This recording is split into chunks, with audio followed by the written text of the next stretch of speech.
Hello, everyone. Terry Duncan here with Cut, Color, and Create. And I am so excited today because we're going to play with Spellbinders' new letterpress system. And as you can see, I've got laid out for you the products that we're going to use today. We've got the Butterfly Garden plate and die set. Here's the actual plate and the matching die. And I just have the little card that comes in the packaging so that you can see a little better what it's going to look like when we get it pressed. And then I'm making a birthday card today. So I'm going to experiment with changing out the thank you. You can see that it's in the plate here. I want to keep this decorative frame and the butterfly. So we'll see how that goes. And in place of the thank you, I'm going to use the happy birthday, and that is from a little message plates and dies set. You can see that there's a selection, a large selection of different little phrases that are very useful. So we're going to use that happy birthday and see if we can't make it work in our plate here. I also have some of the BetterPress cardstock. I've got a couple of A2 size panels in the porcelain color. And I'm going to use just the BetterPress black ink.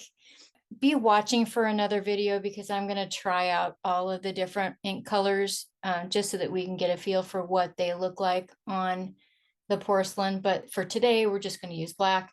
And then I do have my trusty empty water brush marker that I'm going to use with Derwent water pencils. So let's get started here. So I have my BetterPress system right here. I do keep my instructions handy because it's still brand new, still learning the process, still getting used to those strong magnets. And I'm going to place the plate right kind of centered on those A2 markings. Looks like the plate is a little bit bigger. Gosh, that it sticks good.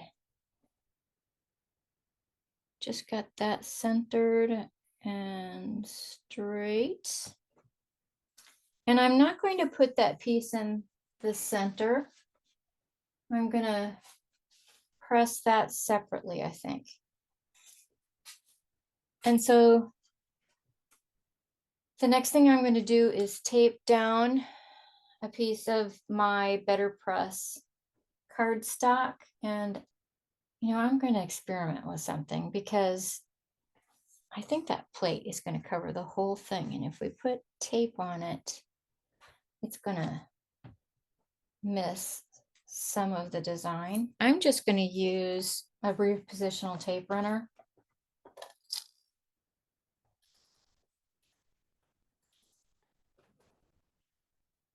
I'm going to place it right there within the marks.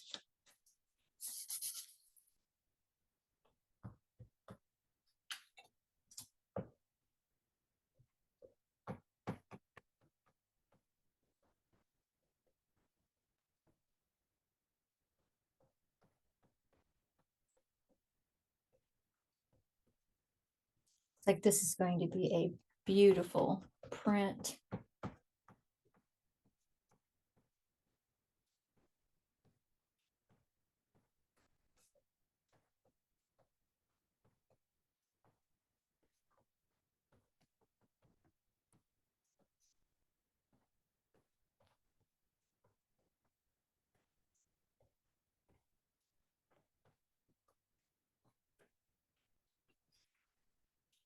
And then I will fasten that on. Bring my die cutting machine.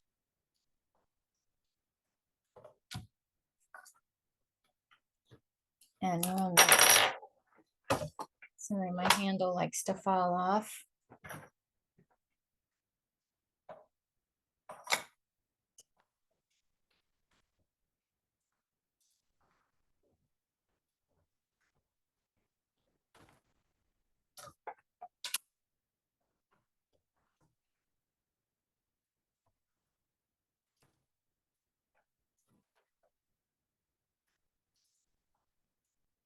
Now for the big reveal.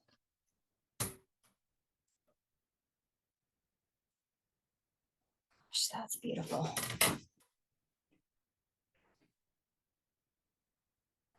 So I'm going to let that dry a little bit while I clean this off.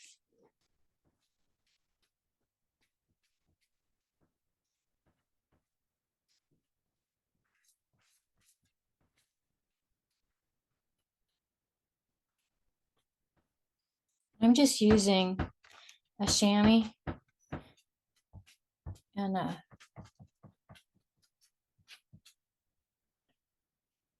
it cleans up pretty good.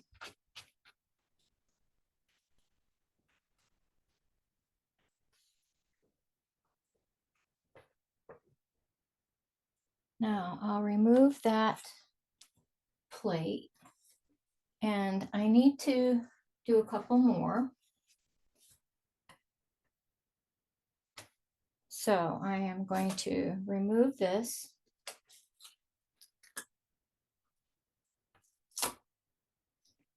And as you can see, that paper rips kind of easily, so you have to be careful, more careful than I was. But I'll hold that for a second so you can see how beautiful that stamping is. And then I'm going to remove this adhesive. Okay, so this time I am going to tape my piece of cardstock to the platen, if I remember correctly. The name of this acrylic piece that has the magnets on it. And in Kim's demo video, Kim Kesty from Spellbinders, she puts tape on all four sides, so that's what I'm doing. And so like I said, I want to take advantage of this pretty banner or whatever you want to call it. I want the design and everything. So I'm going to use that. And then I also want to make a happy birthday. And this all cuts out. So I'm going to try and conserve on my cardstock. So I'll just put that there. And now I'm going to ink up these plates.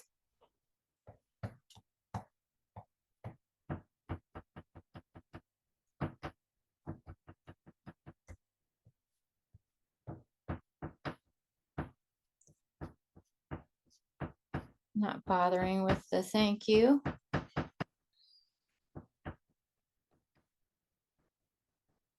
Just going to cover that up so there's no sense.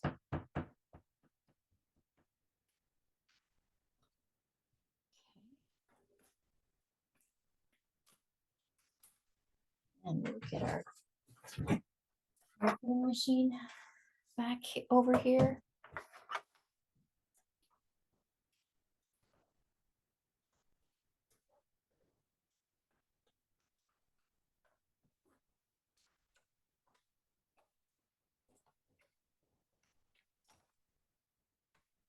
That it actually goes through easier than like if you were doing a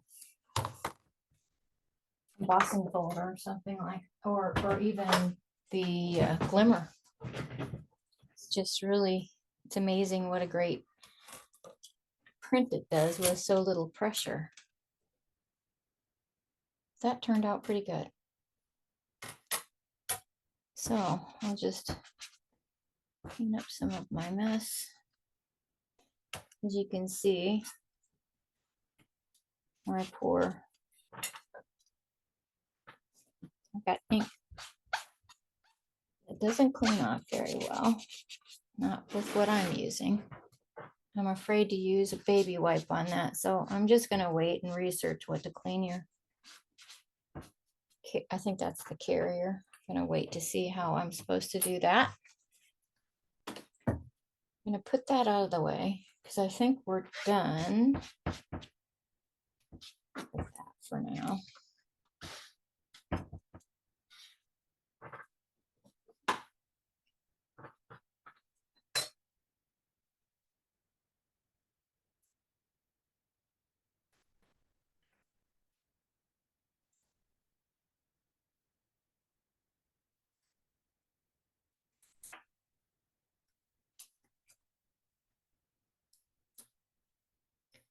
I do reuse my tape, so I'm just setting that up.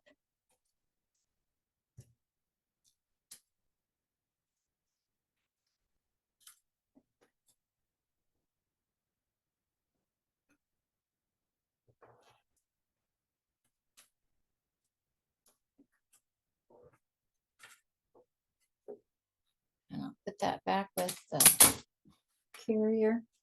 The next thing I think I will do is cut these out.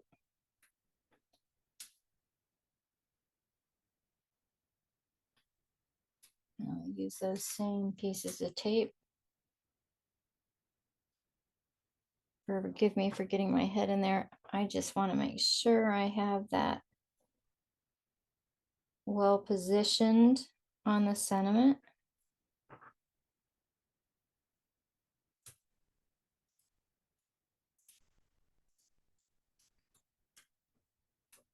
And then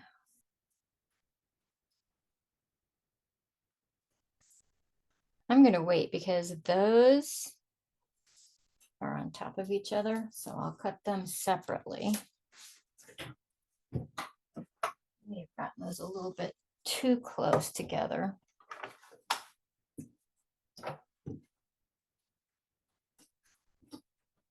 And I just use a sandwich using the magic mat.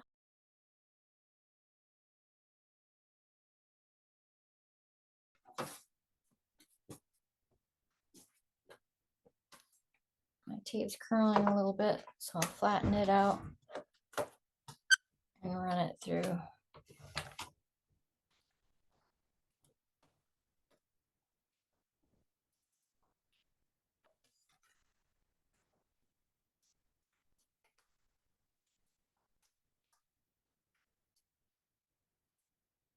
And that cut out beautifully.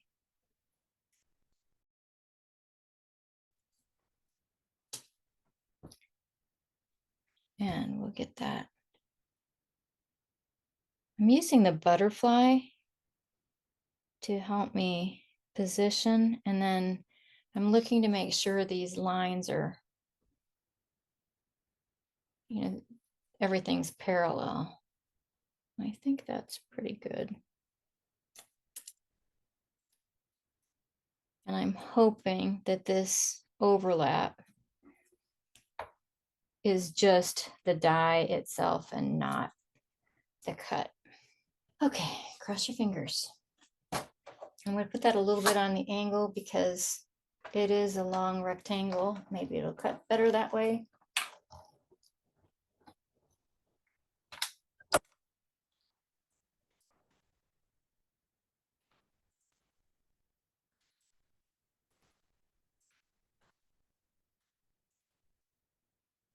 And that turned out very well.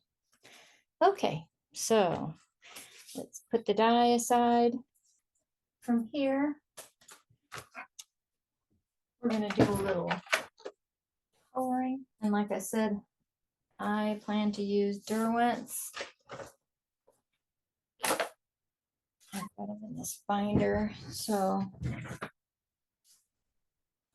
let's see. Guess the first thing I need to do is remove this adhesive. Got it off of the platen, but I didn't take it off of the back of my print.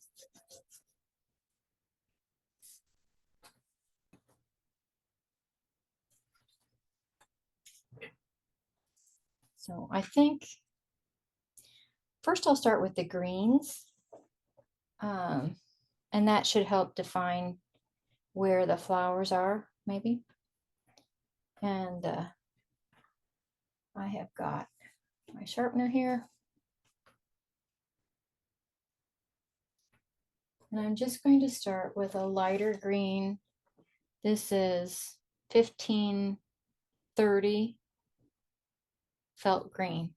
I'm going to make sure I have a good sharp tip. And then I'm just going to start to color in some of the leaves.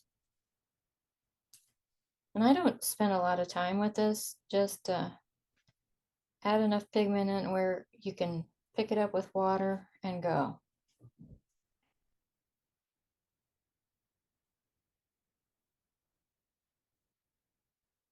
And I'm just going to go with the same green on anything that's a stem for now. And then I'm going to add some more colors in.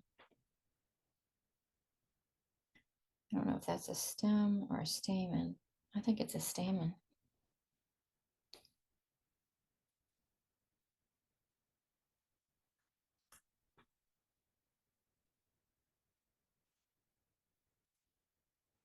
Sometimes it gets kind of confusing when you're using line art, or at least it is for me. And I don't know whether that's because my eyes are not as good as they used to be, but it's hard for me to sometimes to distinguish the different images until you get some of the color on there.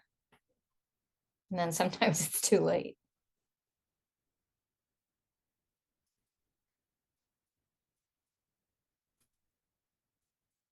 See, I'm not taking a lot of time, just getting that color down.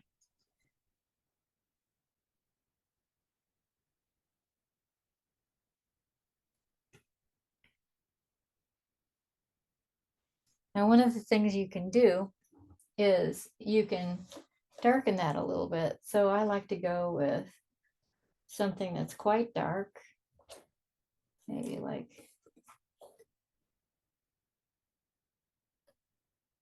this one. Let's see how that does.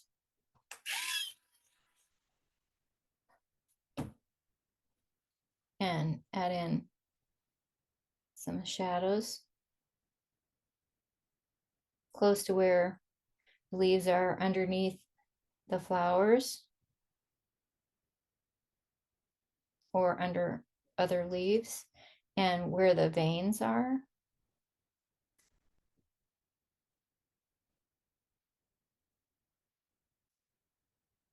You just want to keep a good line there.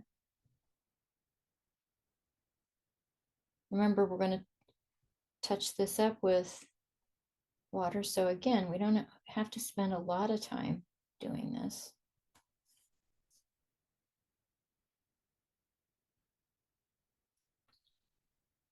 I'm adding in a little bit of shadow where I can. That may be a leaf. No, I don't think it is. I think it's a petal.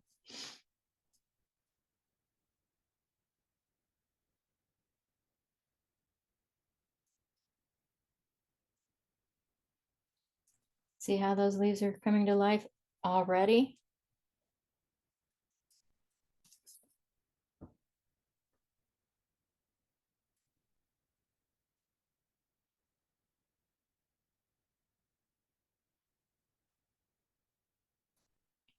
And I'm just going to speed this up while I'm coloring. Hopefully you can listen to music, enjoy the music, and while you watch the video.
Okay, so I have completed the coloring. I hope you enjoyed that.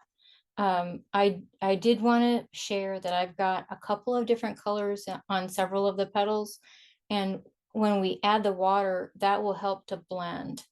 And now as we get started doing just that, adding the water, I'm going to start with, I think I'll start with this rose up here, and I'm going to start with the lightest part first and draw it towards the more dark, and then I'll go the opposite direction. So I'm just loading up my brush. I don't know if you can see the water puddle that I've put on my mat, but I'm just getting a little bit of water on my dry brush, and then you can see the pigment activates immediately. And the more water you have, the lighter color it's going to be. Now I'm going to go back from the opposite direction with the darker reds in it and start to blend them together.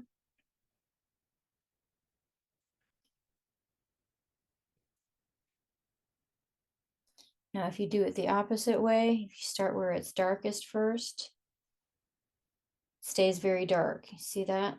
And that's kind of why I start with the lighter side first and then decide how much pigment I want to add to it.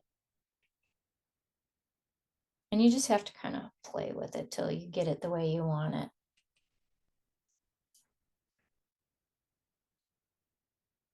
And if you kind of do it at the same time, it works even better. And if you get too much pigment on your brush, just wipe it off on your paper towel.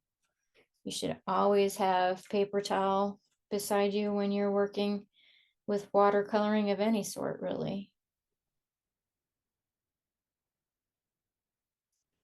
And see how that's beautifully blending the two colors together?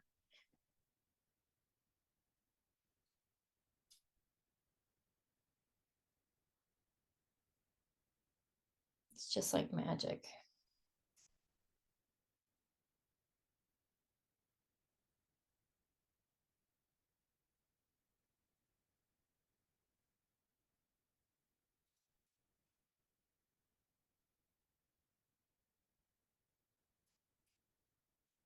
Now I'm going to speed this up again and just turn some music on and let you enjoy the coloring.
So that's just how we're going to do with the watercoloring. I am going to add maybe just a little bit of yellow in the center of this, because usually there's a little bit of yellow in the center of a rose. I'm just going to activate that a little bit. Now, we may want to do a little painting on our butterfly. I think we'll do that now. So, and because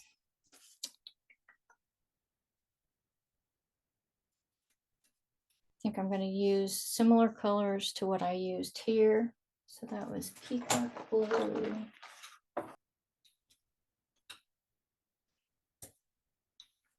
Yeah, I'm going to do.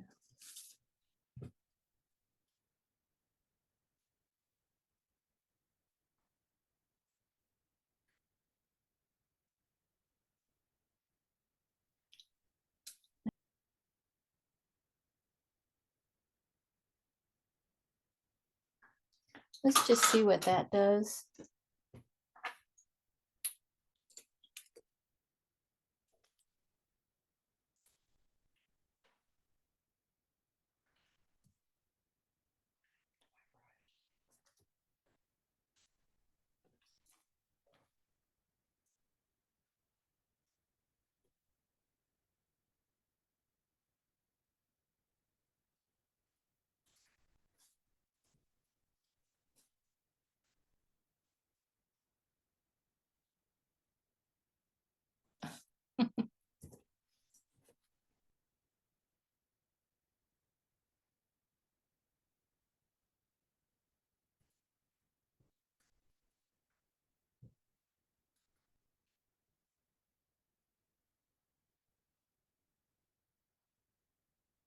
And hopefully you can see that the more water you add, the better blending you have with the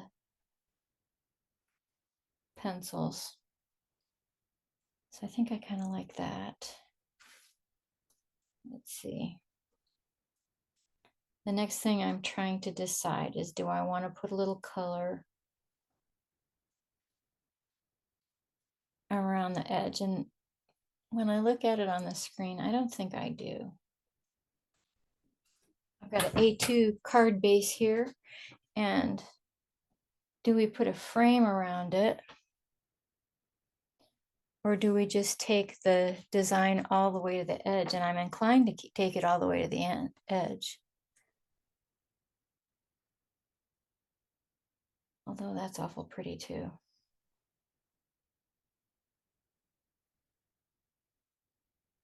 I wish I was live so you could tell me what you thought. I think I am going to trim it down.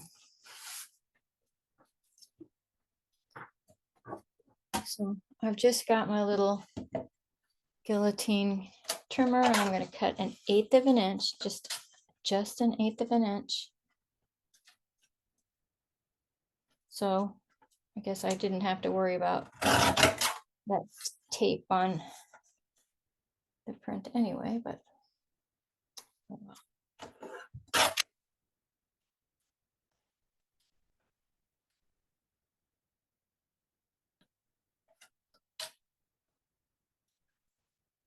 This will go to 4.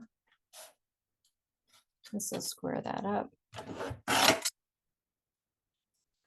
and make this 5 1/4.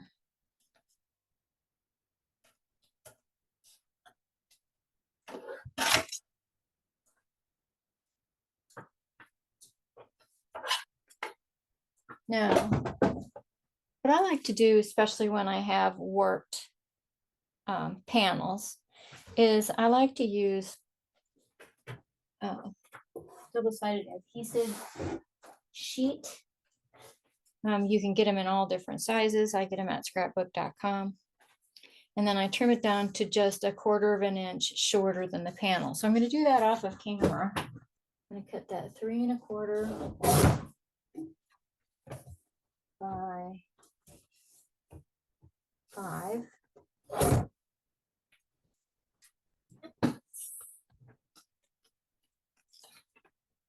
Take the backing paper off, and then I stand up, try to get right over it to get it centered in the panel. And then I like to use a strong liquid glue. And I'm pressing that down because that was warped, and you can see there's still a little warping going on, but by the time we attach it to the card base, it should flatten out some. What I should have done was run it through my die cutting machine. That would have taken care of that, but I didn't think of it in time. Now I'm going to use Connect glue. That's my favorite for getting a good seal, make a really strong seal. Just checking to make sure my card base is good. And what I'm going to do with this Connect glue is I'm going to put it, after I take the backing paper off, I'm going to spread it over that sticky part. If you've ever used any adhesive like that, it sticks really well.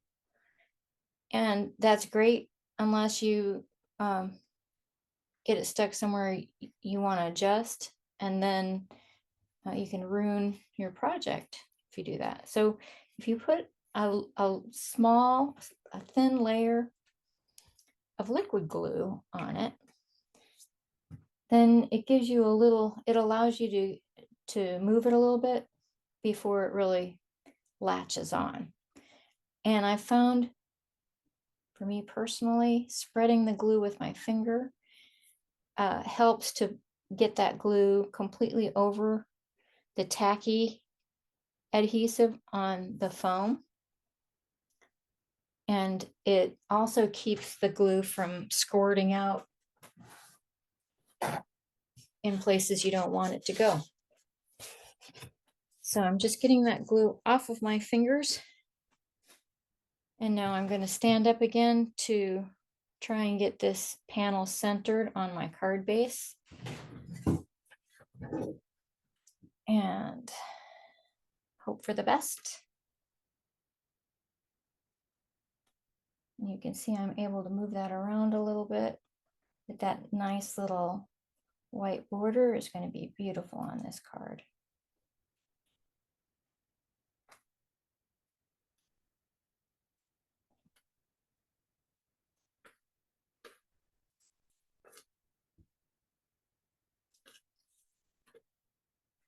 Now I'm just going to put that under a little bit of weight.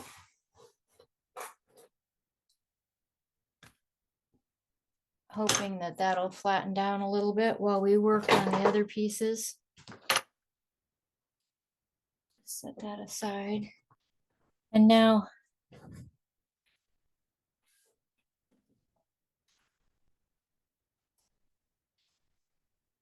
so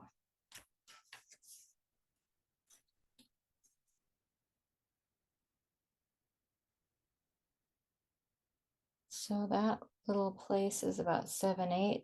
So I'm going to make it 3/4. Make sure I'm measuring that right. Actually, 7/8 would be okay. By 3 5/8.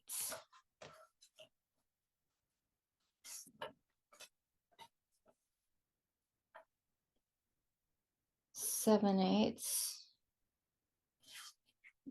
here.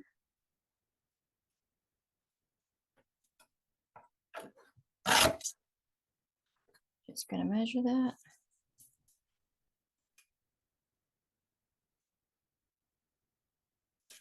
By 3 5/8.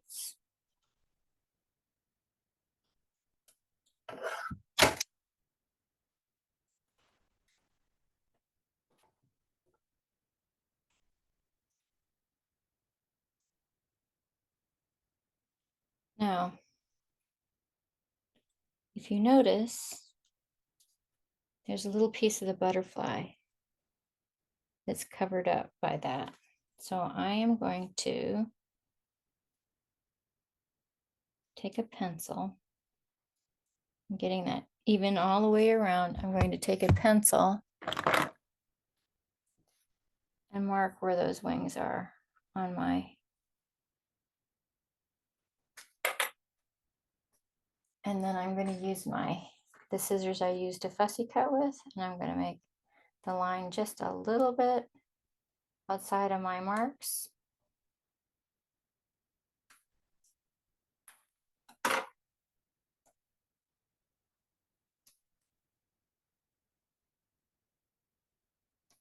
That's good. And then this will sit on top. Okay.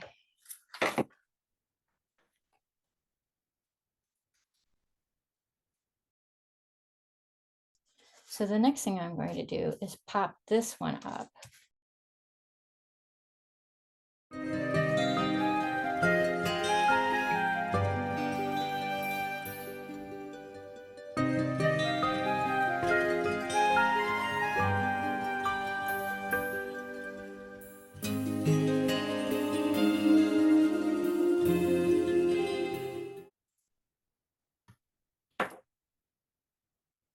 And now I'm going to make it in the view because I want to make sure that is centered and straight.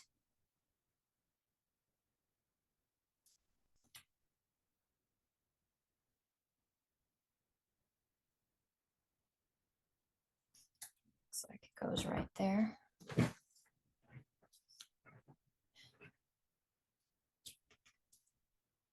And then I don't think I'll pop that up. I think I'll just fasten that with my Spellbinders tape runner.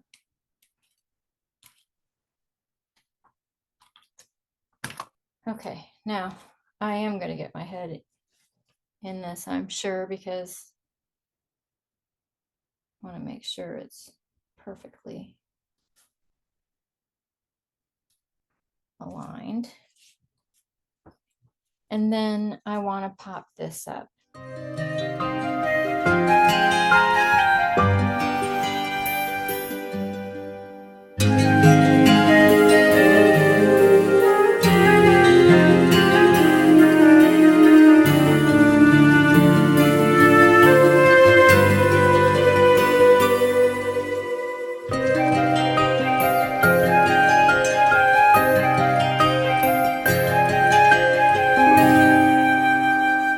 Make sure that's stuck down real good.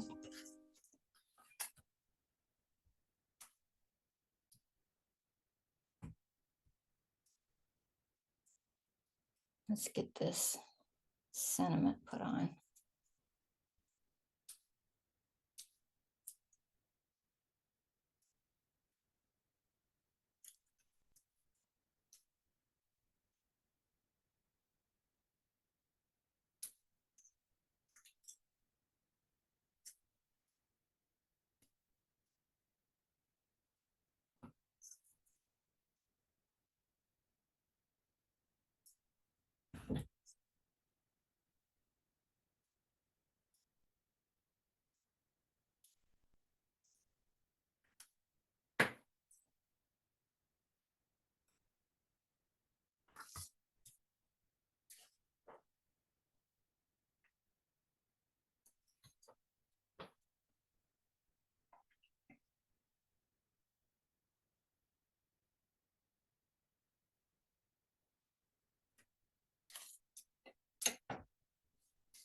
There we go. Well, I think I'm glad I did not color that.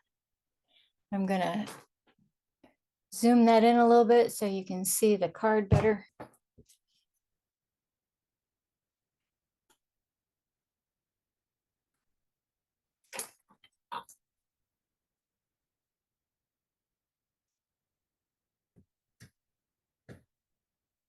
And there you are. I am really pleased with that. I hope you enjoyed this.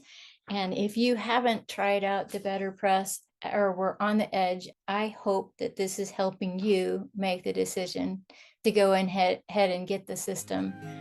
It's a beautiful set. This is a beautiful a beautiful system, a wonderful system. And this is a beautiful plate. Both the plate sets are fabulous. So thank you for joining me. And until next time, bye for now.